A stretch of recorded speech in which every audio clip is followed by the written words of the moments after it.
Yep, so 1 sec. Well, this game here is game 3 that I have for our Terran Zerg mirror matchups. So basically this game's a little bit different than the other two because, as you'll notice, there's an in-base expansion that both teams can take. And the ramp is also quite narrow. So on these types of maps where you have a pocket expansion and you have a narrow ramp like this, you're actually probably better off doing like a bio roach opening, in which case the Zerg player can actually just go straight into 15 hatch, and there's really not too much fear you're going to have against players like this. Assuming that you scout and you don't see, like, you know, an early baneling nest or something like that, in which case you would need to modify your strategy. But in this case, you know, this team's going to end up doing Marauder, or they're going to end up doing Marauder Hellion, and he's going to go an early 10 pull to get some lings real quick and try and apply some pressure.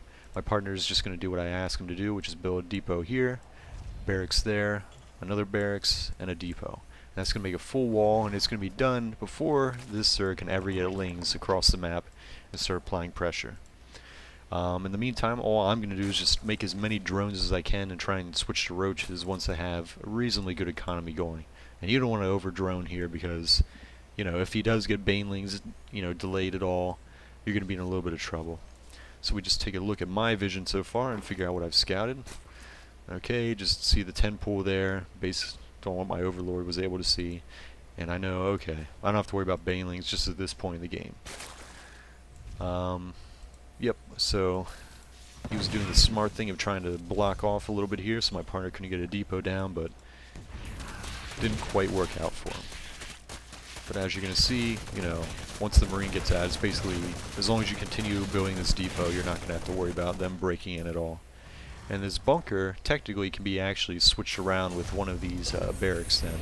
So eventually when you want to build a tech lab on one of these barracks and you want to start getting some marauders out there, you could actually just lift off one of these barracks, and that way you can prevent yourself from being harassed from the low ground with Hellions and marauders, because the bunker is going to give you just enough range to basically hit them so they can't sit here and harass these buildings all day and try and break in a little bit early. So I'll just take a pause here and just take a look at economy. So I am all the way up to 23 drones right now, way far ahead of the other Zerg. So basically at this point they're stuck doing an all-in, and if he was smart he really would have just gone to baneling nest so they could try and break through here, because, you know, the first Marauder, if you're doing a gas first build and you get a reactor factory first, the first Marauder is not going to pop out probably till about close to 5 minutes if you macro well, and if you don't macro very well, you know, it might be 5:30 before you get it out. So we're just going to continue on. You're just going to see that they're going to continue trying to harass and break in here. And it's not even necessarily a bad idea if you're afraid to, you know, lift one of those barracks up to put a bunker there. To put a bunker, say, like up here, you know, right near the ramp, so at least, you know, you can keep these Hellions from being just a complete nuisance right here.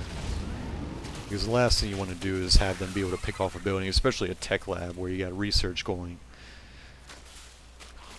Then from there, I just told him, yeah, just start getting a couple Marauders because you're going to need them against his own Marauders are going to come out here. And also that way, you know, not all of his units are light units, and they can provide a little firepower. But at this point, you know, this team is completely stuck being all in, and I'm just going to continue making masses and masses of roaches. So we'll go ahead and pause, and we'll take a look at army size.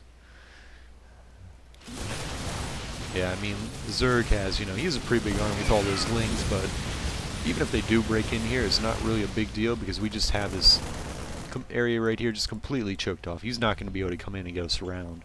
And with a little bit of micro, we're easily going to be able to take all that out.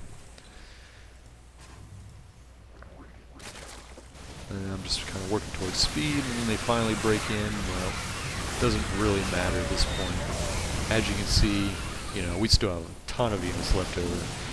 So that's kind of one of the mistakes that, you know, this team made, and I even labeled the replay as, you know, they misplayed the map, because they really did. There's no point doing a hyper-aggressive strategy on a map where there's a pocket expansion, and the Terran player can easily just block off. I mean, at the very least, he should have gotten banelings, but even then, you know, with the bunker up, there's not too much they can do, because I still would have had, you know, roaches out pretty quick. And if they, you know, got more than 10 drones, you know, we would suspect something like that was going to happen.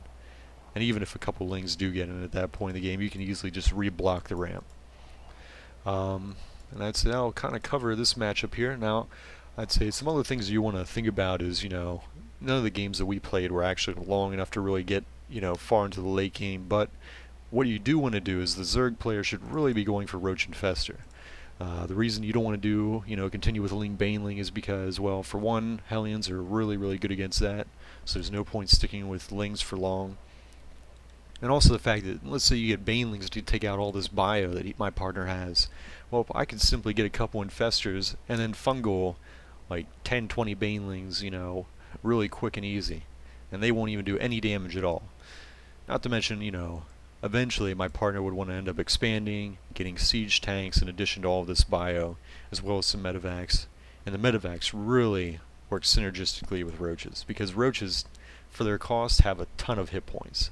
And if you have bio sitting behind them, just, you know, tearing everything up, it's like, you know, the highest DPS tanks, and then you have, you know, the highest DPS units with stimmed bio right behind them. So that's really kind of the composition you want to go for. And of course, you know, eventually you could start working towards Brood Lords or something else along those lines.